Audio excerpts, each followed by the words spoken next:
Hello everyone, welcome to academic atlas. I am Jaya Prakash. तो पिछली video में हमने कविता पढ़ी थी, कक्षा 7 की कविता एक तिनका, और उसको अच्छे से समझा था। इस कविता के कवि हैं अयोध्या सिंह उपाध्याय हरिओम जी, और हम आज इस कविता की व्याख्या करेंगे कि आपको इसको अपनी नोटबुक में या फिर अपने एग्जाम में किस तरह से इसकी व्याख्या को करना है।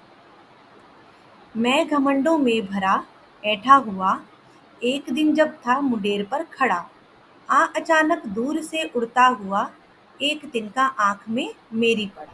तो पहले हम इसके शब्दार्थ समझ लेते हैं। घमंड का मतलब होता है अभिमान या फिर अकड़बाज या डींग मारने वाला। ऐंठ मतलब अकड़, गर्व या किसी चीज़ की जिद, हट। मुंडेर का मतलब होता है छज्जा, जैसे छत का जो नीचे का भाग होता है ना, बाहर की साइड निकला होता है, उसको हम कहते हैं मुंडेर। अचानक मतलब एकदम से।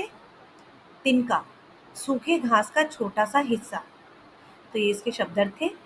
अब इसकी व्याख्या को हमने कैसे करना है।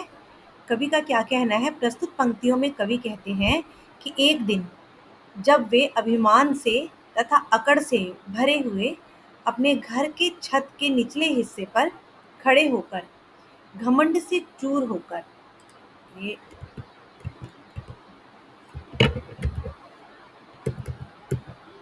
घमंड से चूर होकर सोच रहे थे कि उनके जीवन में कोई दुख नहीं है, तभी एकदम से हवा से उड़कर एक तिनका उड़ता हुआ आया और उनकी आंखों में पड़ जाता है, और उनका अपने जीवन में किसी दुख के ना होने का जो घमंड है वो चूर चूर हो गया।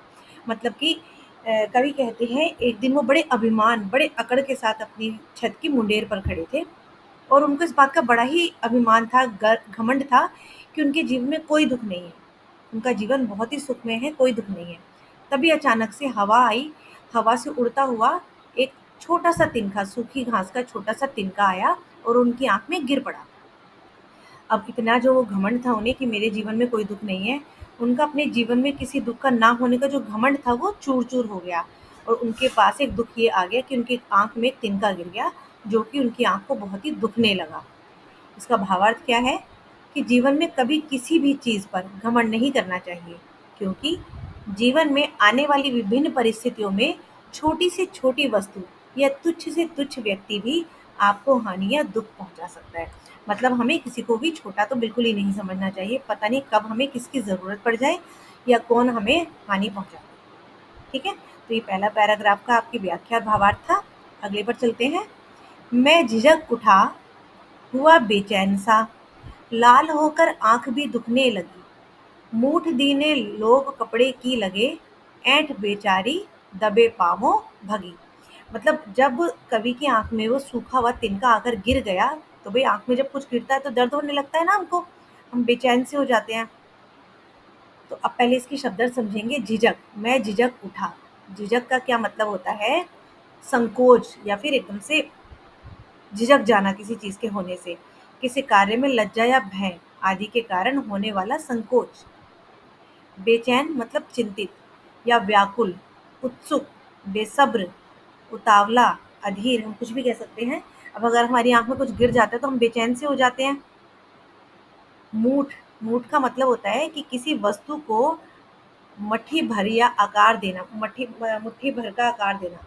अब अगर हमारी आंख में कुछ गिर जाता है तो हम कपड़े को एक मुट्ठी की तरह से बांध देते हैं और उसको गर्म करके सेक लगा के आंख पर लगाते हैं। ऐंठ का मतलब होता है घमंड। दबे पाँव आना, ये एक मुहावरा भी है, बिना आहट के बिल्कुल चुपचाप आ जाना। तो चलिए इसकी व्याख्या करते हैं। प्रस्तुत कविता में कवि कहते हैं कि आंख में तिनका चले जाने के कारण वे अपने घमंड पर लज्जित हो गए। मतलब उनको बड़ा ही वो लगा कि मेरे को तो बड़ा घमंड था कि मेरे पास कोई दुख नहीं है। इस बात को लेकर वो लज्जित हो गए कि उनका घमंड जो है वो चूर चूर हो गया, और चिंतित हो उठे। तिनके के आंख में जाने के कारण उनकी आंख लाल हो गई और उसमें दर्द होने लगा। लोग कपड़े को मट्ठी भर का आकार देकर उनकी आंख से तिनका निकालने की कोशिश करने लगे। मतलब जो आसपास के लोग थे वो कपड़े को मोड़ कर एक मूठ बना करके उनकी आंख से तिनका निकालने की कोशिश करने लगे। इस दौरान उनका अहंकार और घमंड उनके मन में बिना कोई आवाज किए कहीं दूर भाग गए। अब जब ये सब हो रहा था तो उनका जो घमंड था वो, जैसे बिना आहट के कोई आ जाता है या चला जाता है ना, इसी तरह उनका जो घमंड था वो भी भाग गया। भावार्थ क्या है कि जीवन में घमंड ही आपके दुख का सबसे बड़ा कारण है, और घमंड के चले जाने पर ही आपको मन की शांति प्राप्त हो सकती है, अन्यथा नहीं। तो इसीलिए हमें कभी घमंड नहीं करना चाहिए। चलिए अगला। जब किसी डब से निकल तिनका गया, तब समझने यूं मुझे ताने दिए। ऐंठता तो किस लिए इतना रहा, एक तिनका है बहुत तेरे लिए। अब इसके शब्दार्थ समझते हैं पहले। डब, ढब मतलब होता है कोई ढंग या तरीका किसी चीज को करने का, या कोई कार्य करने की विशेष प्रक्रिया, उसको करने की कोशिश, युक्ति, या कोई हम तरकीब लगाना, उपाय लगाना, कि भाई जब उसकी आंख में तिनका गया तो उसको निकालने का क्या तरीका अपनाए। यूं मतलब इस तरह, यूं मुझे ताने दिए मतलब इस तरह। ताने का मतलब होता है व्यंग्यपूर्ण वाक्य, किसी को व्यंग्यपूर्ण कुछ कहना, बुरा भला कहना, या फिर उसकी निंदा करना। चलिए इसकी व्याख्या करते हैं। प्रस्तुत पंक्तियों में कवि कहते हैं कि लोगों ने जैसे तैसे उपाय करके, ढब करके, उपाय करके कवि की आंखों से तिनका निकाला। इस सारे वाक्य के बाद, मतलब जब ये सब कुछ हो रहा था उसके बाद, कवि के मन में कवि पर व्यंग कसते हुए कवि ने कहा कि कवि किस बात का घमंड कर रहा था, जबकि एक छोटे से तिनके ने उसको इतना दुख दे दिया। अर्थात कवि के मन में एक ख्याल आया कि उसे घमंड नहीं करना चाहिए था। उनका घमंड तो एक मामूली तिनके ने ही चूर चूर कर दिया। भावार्थ, व्यक्ति कितना भी ताकतवर हो जाए, कितना भी धनी हो जाए, उसे घमंड नहीं करना चाहिए। जिंदगी में कभी भी अपने किसी हुनर पर घमंड नहीं करना चाहिए, क्योंकि पत्थर जब पानी में गिरता है तो अपने ही वजन से डूब जाता है। अब पत्थर को ये घमंड होता है कि मैं बहुत ताकतवर हूँ, भारी हूँ, लेकिन जब वो पानी में गिरता है ना तो उसका वजन ही उसको ले डूबता है। तो हमें कभी घमंड नहीं करना चाहिए, ना ही किसी को अपने से कमजोर समझना चाहिए। तो ये तो हमने कविता के भावार्थ और व्याख्या को समझ लिया है, उसके शब्दार्थ भी समझ लिए हैं। अब हम इसके प्रश्न उत्तर पढ़ेंगे। नीचे दी गई कविता की पंक्तियों को सामान्य वाक्य में बदलिए। मतलब इस प्रश्न में कुछ पंक्तियां इसी कविता की दी गई है, उनको हमें सिंपल सेंटेंस में, सामान्य वाक्य में बदलना है। जैसे एक दिन का आंख में मेरी पड़ा। अब इसको सामान्य कैसे करेंगे। मेरी आंख में एक तिनका पड़ा, मूठ देने लोग कपड़े की लगे। मतलब लोग कपड़े की मूठ देने लगे। इसको हम सिंपल इस तरह से लिख देंगे। अब इन्होंने कुछ वाक्य हमें दिए, अब हम इनको सिंपल में बदलेंगे, सरल वाक्य में लिखेंगे। एक दिन जब था मुंडेर पर खड़ा, इसको हम किस तरह से लिखेंगे। एक दिन मैं मुंडेर पर खड़ा था। लाल होकर आंख भी दुखने लगी। अब इसको हम आसान वाक्य में कैसे लिखेंगे कि मेरी आंख लाल होकर दुखने लगी। ऐंठ बेचारी दबे पांवों भागी। अब इसको कैसे लिखेंगे, बेचारी ऐंठ दबे पांव भागी। जब किसी डब से निकल तिनका गया, यानी किसी तरह से तिनका निकल गया। तो इसके उत्तर हैं कैसे इन वाक्यों को हम बहुत ही सामान्य वाक्य में बदल देंगे। ठीक है। अगला प्रश्न है, एक तिनका कविता में किस घटना की चर्चा की गई है जिससे घमंड नहीं करने का संदेश मिलता है। ऐसी कौन सी बात कही गई है जिससे कि हमें संदेश मिलता है कि हमें घमंड नहीं करना चाहिए। तो इसका उत्तर है, एक तिनका कविता में एक व्यक्ति के आंख में तिनका गिरने की चर्चा की गई है, जिसके द्वारा उसे यह एहसास कराया गया है कि कोई कितना भी बड़ा क्यों ना हो जाए, एक छोटी सी वस्तु भी उसे यह बताने के लिए काफी है कि वह भी उसकी अकड़ को निकाल सकती है। इससे यह संदेश मिलता है कि व्यक्ति को स्वयं पर घमंड नहीं करना चाहिए। एक तुच्छ व्यक्ति या वस्तु भी हमारी परेशानी का कारण बन सकती है। हर वस्तु का अपना महत्व होता है, मतलब हमें किसी को भी कम समझना नहीं चाहिए और ना ही हमें घमंड करना चाहिए। चलिए अगले प्रश्न की तरफ बढ़ते हैं। आंख में तिनका पड़ने के बाद घमंडी की क्या दशा हुई। जब उस कवि की आंख में तिनका गिर गया तो उसकी दशा क्या हुई। इसका उत्तर है, घमंडी की आंख में तिनका पड़ने पर उसकी आंख लाल होकर दुखने लगी और वह बेचैन हो गया और उसका सारा ऐंठ समाप्त हो गया। ठीक है। अगला प्रश्न है, घमंडी की आंख से तिनका निकालने के लिए उसके आसपास लोगों ने क्या किया। फिर घमंडी की आंख से तिनका निकालने के लिए, इसका उत्तर है घमंडी की आंख से तिनका निकालने के लिए उसके आसपास के लोगों ने कपड़े की मूठ बनाकर उसकी आंख में डाली, कपड़े से निकाला। प्रश्न 5 है, एक तिनका कविता में घमंडी को उसकी समझ ने चेतावनी दी। ऐंठता तू किस लिए इतना रहा, एक तिनका है बहुत तेरे लिए। इसी प्रकार की चेतावनी कबीर ने भी दी है। तिनका कबहू ना निदिए पांव तले हो हाय, जो होए कबहू उड़ी आखिन परे, पीर घनेरी होए। ये कबीरदास जी ने लिखा है। इन दोनों में क्या सामान्य है और क्या अंतर है? मतलब ये जो दो, एक तो ये है हमारी कविता के वाक्य, दो वाक्य, और ये जो दो वाक्य हैं ये कबीर जी ने लिखे हैं। तो इन दोनों में क्या तो समानता है और क्या अंतर है, वो हमें बताना है। तो सबसे पहले हम इसका देखेंगे।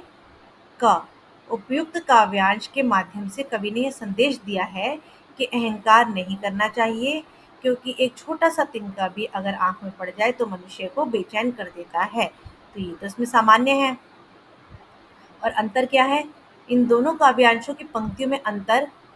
काव्यांशों में अंतर यह है कि हरिओंद जी द्वारा लिखी पंक्तियों में किसी प्रकार के अहंकार से दूर रहने की चेतावनी दी गई है, क्योंकि एक तिनका भी हमारे अहंकार को चूर-चूर कर सकता है और छोटी से छोटी वस्तु का अपना महत्व होता है, ये बताया गया है हरिओंद जी ने।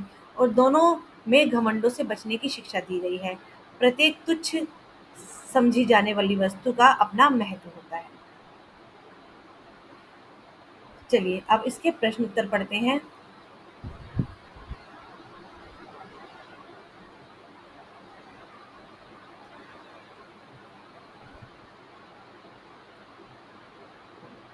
अब इसके मैंने कुछ यहाँ पे आपको बहुविकल्पीय प्रश्न उत्तर यानी एमसीक्यू दिए हैं, इनको हम ध्यान से पढ़ते हैं, ये हमारे काम आते हैं।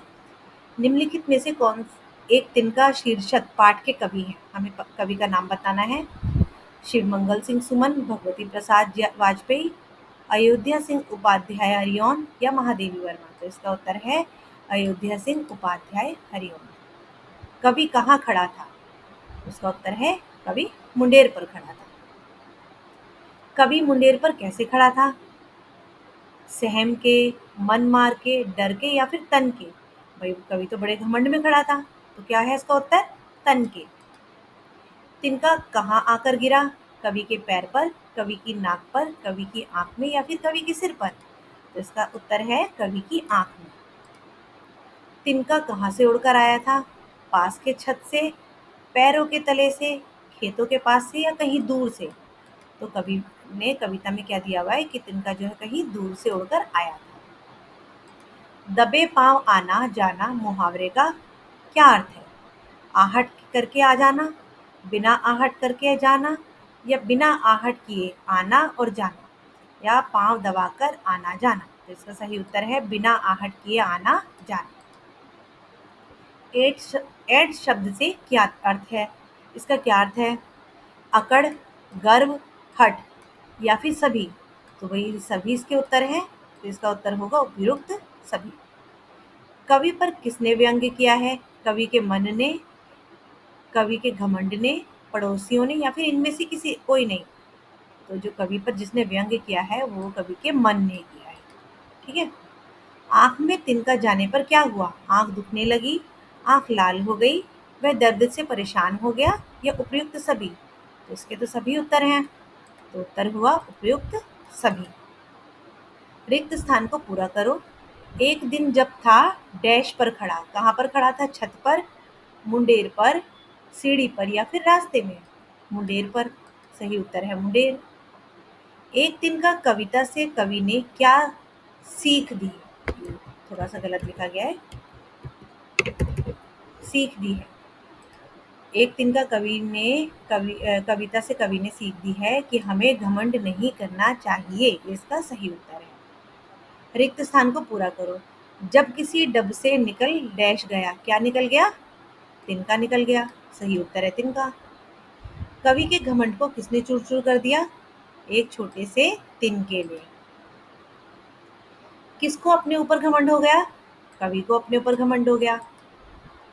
कवि बेचैन क्यों उठा? आंख में धूल चले जाने के कारण, आंख में तिनका चले जाने के कारण, आंख में पानी चले जाने के कारण या फिर आंख में रेत चले जाने के कारण? तो इसका सही उत्तर है कि आंख में तिनका चले जाने के कारण। लोगों ने कवि के आंख से तिनका कैसे निकाला? कपड़े की मूठ से, हवा से, पानी से, या इनमें से कोई नहीं? कपड़े की मूठ से, ये इसका सही उत्तर है। कवि के घमंड को किसने चकनाचूर कर दिया? एक बच्चे ने, एक नौजवान ने, एक तिनके ने, या एक घास ने? एक छोटे से तिनके ने कवि का जो घमंड है वो चूर चूर कर दिया। घमंडी के आंखों से तिनका किसने निकाला? कवि ने, आसपास के लोगों ने, महिलाओं ने, या दोस्तों ने? आसपास के लोगों ने। रिक्त स्थान को पूरा करो। लाल होकर आंख भी डैश लगी। जब आंख लाल हो गई तो क्या लगने लगा? सूखने लगी, मलने लगी, दुखने लगी, या इनमें से कोई नहीं? आंख दुखने लगी, ये इसका सही उत्तर है। कवि के मन में कौन बिना कोई आवाज किए कहीं दूर भाग गए? तकलीफ, दर्द, घृणा, या फिर अहंकार और घमंड? तो इसका सही उत्तर है अहंकार और घमंड बिना आवाज के कहीं दूर भाग गए।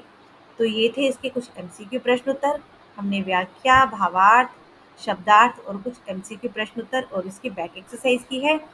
आशा करती हूँ आपको ये वीडियो पसंद आई होगी। अगर आपको ये वीडियो पसंद आई हो इसको लाइक कीजिएगा, शेयर कीजिएगा और अपने फ्रेंड्स के साथ इसको शेयर करके ज़रूर बताइएगा। इसमें से आपको बहुत हेल्प मिलेगी। इसके कमेंट बॉक्स में मैं इस प्रश्न उत्तर की का एक लिंक दे दूँगी जिसको आप हेल्प ले सकते हैं, जिससे पढ़ सकते हैं उसको दोबारा से ओपन करके। And bye bye.